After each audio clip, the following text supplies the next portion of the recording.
Well, there you are. Good evening and welcome to Christian World today. My name is Frederick Njiri. Now, in a couple of minutes or so, we'll be discussing about honor and dishonor. When did the dishonor in this country start affecting the way we see our leadership? And what are the effects or what is the price we are paying for it today? We'll look at that and other stories in a couple of seconds also. But first, let's start off with the Maneno Kaisari, because give to Caesar what belongs to Caesar and to God what belongs to God. Let's take a look at some of the stories that happened today in a very disturbing development. Police in Nairobi are currently investigating the suspicious death of a woman whose dismembered body was discovered at an Airbnb residence in Roysambu. The shocking sequence of events began when a male guest in charge of booking the room returned the key early today before abruptly disappearing. The manager of the Airbnb property, Rispa Mudhoni, revealed that the unknown suspect had secured the room on Saturday night. Jimmy Kimari, the head of Kasarani Division of Criminal Investigation, who was present at the scene, issued a stern warning of impending crackdown on Airbnb operators.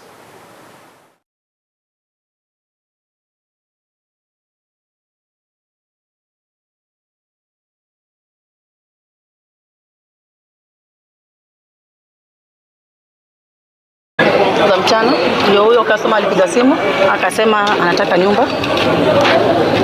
Kama tu venye si ufanya, tukamwambia pale tenda chukua ufunguo. Akachukua ufunguo na akatulipa. Sasa kutoka hapo tushughulikangi na customer tena. Tunawachanga mpaka kesho saa 4 za asubuhi ndio tutakuja. Saa 2 hivi yataka akanipigia simu. Kaniambia muona karatasi za black na kuna bed sheet ya white iko kwa stairs chini. Na venye amefuata hiyo nini damu inatoka kwa nyumba yetu. Tukuje tubishie huyo client ndio afungua tueleze nini alikuwa anachinja. Hapo chini kama kufungua hiyo kitu imekatwa ni kama imekatwa na musumeno juu hakuna damu hata kwa nyumba. Imekatwa na hapa yote hii na hapa. Kishingo hakuna. Tena hii imekatwa na hapa. Hii pia hapa. Sasa hii imewekwa kwa jwala moja, hii jwala moja. Hii ameweka mkono imewekwa hivi, ikaongezwa kwa jwala lingine ndio ikafungwa kwa ni sasa alikuwa anataka kutoka nayo juu.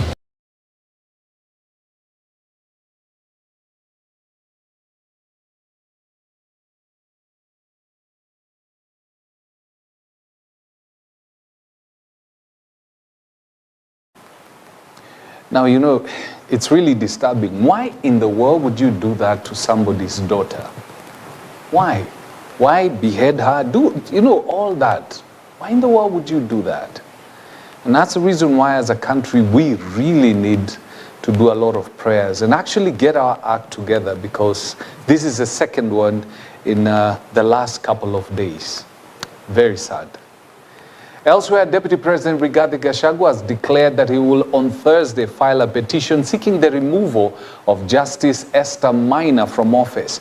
Speaking in Elgeyo Marakwet today, Gachagua said he will follow Chief Justice Martha Koome's advice and seek the removal of Justice Maina. Gachagua said Justice Maina unceremoniously declared his fortune proceeds of crime, a move he says was meant to taint his image. It is true, Chief Justice ametuambia tulalamike. Tungetaka kumuuliza her leadership, Chief Justice, aambie wa Kenya how many complaints have been filed against judicial officers, how many she has dealt with, and what is the timeline to conclude those petitions. This is important. Amechallenge sisi tutoe ushahidi. I will lead by example.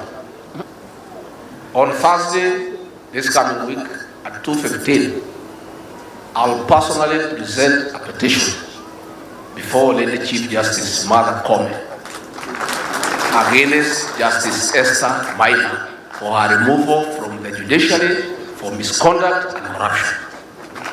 Mimi mwenyewe nitaongoza because sasa unajua sasa si ametuuliza. Sasa tuko tayari, mimi ndio nitaongoza kwa executive. Huyo judge through corruption declared my hard-earned wealth proceeds of crime without giving me an opportunity to be heard. Against the rules of evidence, where he who alleges must prove. We made an application to cross-examine the investigator akakataa, kwa sababu anajua there is no case. Na evidence tuko nayo vile ilifanyika. So 2:15 on Thursday, my lawyers are preparing, mimi mwenyewe, because he has challenged us. I think now tufanye kazi sasa. Well, it kind of looks like the executive has set its targets or cross-eyed on the judiciary, and actually President William Ruto has yet again warned that he will deal firmly with those allegedly using the judiciary to sabotage his development agenda. Speaking during a church service in Elgeyo Marakwet, the president reiterated that a few individuals are behind the government's armed independence to derail his development plans. We are at a place where we have to make a decision. Statistics are there to show us. When Kibaki left office, tax as a percentage of GDP was 23%. By 2022, tax as a percentage of GDP was 14%. It had come down from 23% tax as a percentage of GDP to 14% tax as a percentage of GDP. And that is why we sank into debt. Because we do not want to do what other countries did. We do not want to do what Kibaki taught us that we should do. Kibaki alituambia kulipa ushuru ni kujitegemea. Na mimi naongezea kukopa na madeni ni kujiingiza kwa utumwa. So we have to make a decision. Do we want to be independent or do we want to be slaves? Because a choice is there. All right, looks like things are going to get a little bit easy at the PAM because the Energy and Petroleum Regulatory Authority, or EPRA, has today reduced the price of super petrol and diesel by 5 shillings.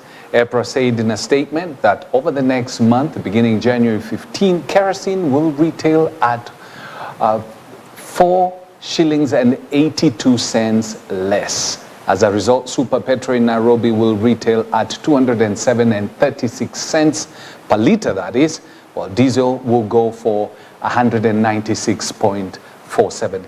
Kerosene will meanwhile cost 194.23 shillings per litre. All right, we're going to go for a short break, and when we come back, we'll delve into Christian news, and then later shortly have a conversation about the importance of honoring the leadership. Don't go away.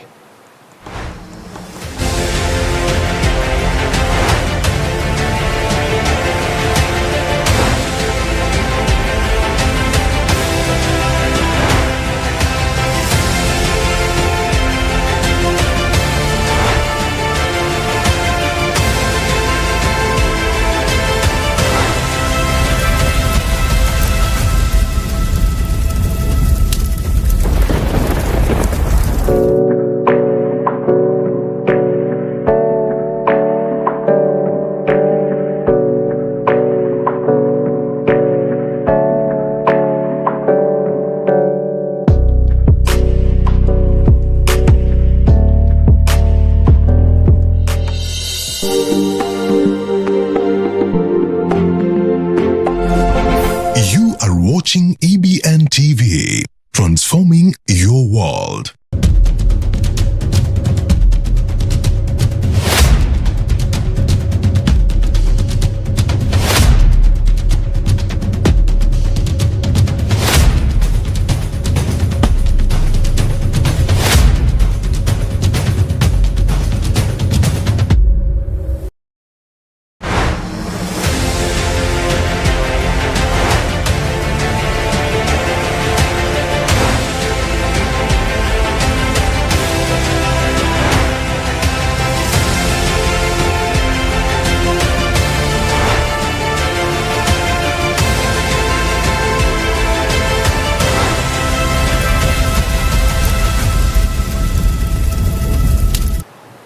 Right, welcome back. Let's now take a look at some of the things that are happening within the church fraternity.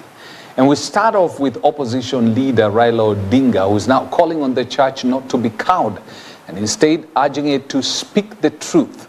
Raila, who was speaking during a church service in Kisumu, said it was unfortunate that some church leaders had chosen to remain mum when the people are being oppressed, insisting that the church is supposed to speak on behalf of the oppressed in the land.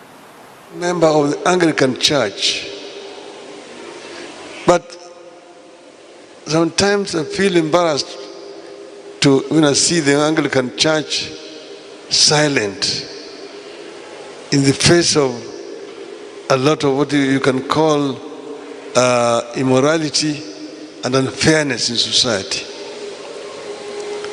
We are very pleased with what the Catholic clergy have said and the role that they have been continue to play in face of the kind of adversities that we are facing today.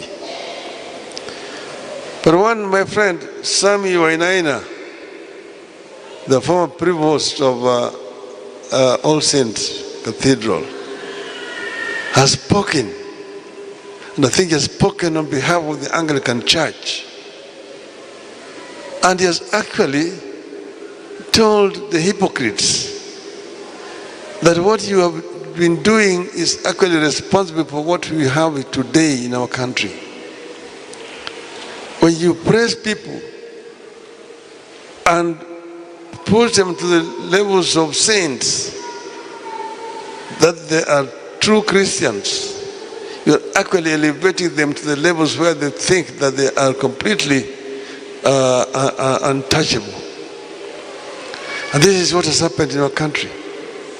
The people who are masquerading as true Christians, people who are talking about liberating the people from poverty, from ignorance, and so on, have turned to be the oppressors of the people. And the church needs to speak. The late Archbishop Okulu, we remember. We remember Bishop Muge. We remember Bishop Gitari. These are the clergy that were prepared to stand up and speak the truth at the time when to speak the truth was actually seen as treason. But they spoke the truth to power. So we want the church to speak the truth to power and to tell those who are in power today, the people are hurting. All right.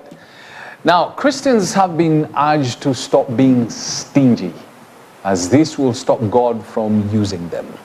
Now, speaking during a Sunday service at the Redeemed Gospel Church, Buruburu, Apostle Nick Musembi says God blesses his children so that they can be a blessing to other people. And so when they refuse to pass on the blessing to other people, the flow stops. He was addressing the congregation at the time when the church is led by Reverend Felix Kavoy is observing 21 days of fasting to seek God's favor and direction in 2024. To their partners in the other boat to come and help them. And they came and filled the boats that they began to sink. Abundance will come your way if you are ready to be a blessing to others. Elewa hivyo. Mungu atakubariki kama uko tayari kuwa baraka kwa wengine. There is no abundance that comes to selfish people. Ha? Wakati samaki walikuja, walisignal wengine ambao hawana. Wakawambia njoni hapa, be partakers of what God has done. And God wants to bless you to be a blessing. Genesis chapter 12 and verse number 1, 2, and 3. God speaking to Abraham. And the Lord said to Abraham, get out of your country, angalia, from your family, and from your father's house, to a land that I will do what? I will show you. Verse 2, read loudly. I will make you a great nation. I will bless you and make your name great. And you shall be what? You shall be what? yaani utafanyika baraka. Open verse 3. You know, if you're stingy, or majority of some of my friends wanasema mkono birika, you don't allow anything to pass through you. The apostle says, you know, God will stop the flow because he blesses you to be a blessing to other people. And if you stop that blessing, you want to hold it, then it stops flowing. It's got to continue. Let you be a blessing to the rest of the world. Now, I believe we are in the end of the last days. Now, remember the answer Jesus gave when the disciples asked him, what would be the sign of the last days? And he told them to take heed that they are not deceived. Meaning, in the last days, the greatest sign will be deception. Men and women will disguise themselves as ministers of light, and many will be deceived. Now, what do you make of this man who claims to be able to call heaven on his cell phone? Watch this. Yes, Father. Is this heaven? Yes, Father. Is it heaven? Yes, Father. I have a woman here. Yes. What do you have to say about her?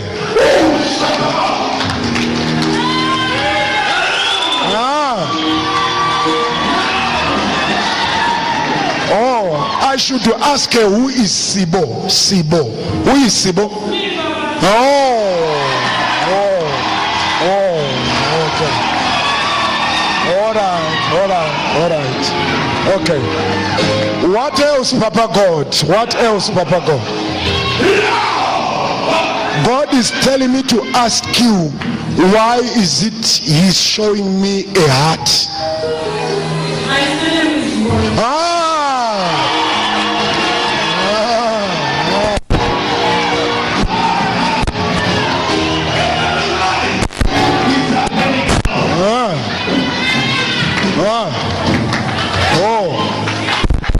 He says we should pray for your children. 2 of them. He is saying, well, that would be very interesting that I can take my phone and give the father a call. Hello, Father. I mean, the level of deception in this world has gotten to a point whereby it's ridiculous. And if you look at that congregation, he's got people who are urging him on. So how did he connect? Which did he use? Safaricom? Really? So let's take heed that we are not deceived, because there's a lot of deception going around. Now, in the studio with me, and I'll be talking to him shortly, I've got Pastor Richard Chogo, and we'll be talking about honor and what happens when you honor or dishonor a higher authority. Because this has been happening, and it started during the days of Ridiculous. You remember that comedy? Something started then, and we are probably reaping the fruit of whatever happened that day. So don't go away. We'll be having a conversation in a couple of minutes or so. But first, let's listen to a testimony. You remember every Sunday, one of the things that we do is we highlight a person who was not of the faith. They came face to face with the Lord, and how that transformed them, and now what they believe of the Lord Jesus Christ. Watch this. Why is it so important to you? And the answer was tradition. I was supposed to be that. So that day I decided I am going to follow whatever is true, tradition or not. John the Baptist's words got me thinking, or got me realizing, that I had this confirmation bias and I ought to see things as objectively as I can. But now you're faced with the problem, because the Quran and the Bible don't say the same things about a lot of things. They say a lot of the same things in some areas, but in the key important areas they don't. Because the central heart of the biblical message is that human beings have sinned, and we all sin, and we have a fundamental sin nature, and that sin nature prevents us from doing things that would please a God who is the standard of justice and perfection. And so we need someone who's not us to save us from us. But Islam says that we do need God's forgiveness. I mean, it calls him oft-forgiving, most merciful. It's one of the most common things about God in the Quran. But that mercy is in fact earned. You have to do good works. Your good deeds need to outweigh your bad deeds, and if they do, then you'll go to heaven. I spent a lot of time trying to harmonize these two books. And as I was looking into it, more and more, I'm looking into the history of this. I began to look and see, okay, is the Bible actually telling me true things about Jesus? The actual history. And I began to see there's some important things that the gospel message tells us about God's greatness. You see, if God is the greatest possible being, and every Christian and every Muslim believes this, that God is the greatest possible being, then certain things logically follow. If God is the greatest possible being, then he would express the greatest possible moral ethic, and that would be love. Well, what is the greatest possible way we can conceive of to express love? You know someone truly loves you when they're willing to do something that helps you, even if it hurts them. In other words, self-sacrifice is the greatest expression of love. I remember during this whole search that all the intellectual stuff finally coalesced, finally became a thing in my heart, because I saw the words in the pages of the Bible. Romans chapter 5, verse 8. For God demonstrates his love, not our love, but his greatest possible love, his self-sacrificial love, in that while we were sinners, those who hate God, Christ died for us. That to me is the greatest possible being expressing the greatest possible ethic in the greatest possible way. I found the truth that if God is truly the greatest possible being, then the cross is the greatest possible expression of God's love for you and for me. And it's not just a matter of hope, it's a matter of history, it's a matter of fact. And that's what the truth is. Right, great testimony right there. Now, in a couple of minutes or so, we'll be having a conversation with Pastor Richard Chogo about honor and dishonor and the consequences of the same. And we look at our country and we basically highlight where we started getting it wrong when it comes to honoring or dishonoring our leaders. Let's take that short break. When we come back, we'll delve into that conversation.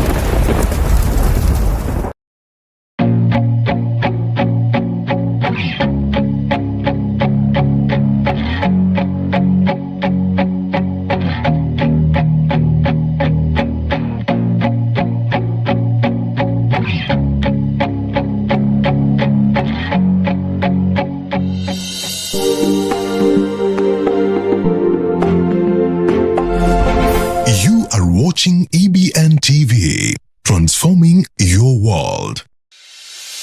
From the fields to your screens. Playing Ronaldo. It is Ronaldo. It's 2-1 United. This is where you will get your full detailed story from football, hockey, volleyball. Otavio goes once more. Oh, he's done it brilliantly. Basketball. Long range three. All in one. For exclusive interviews, discussions and sports feature stories. Every Monday from 2 p.m. to 4 p.m. on EBN TV. This is The Scoreboard.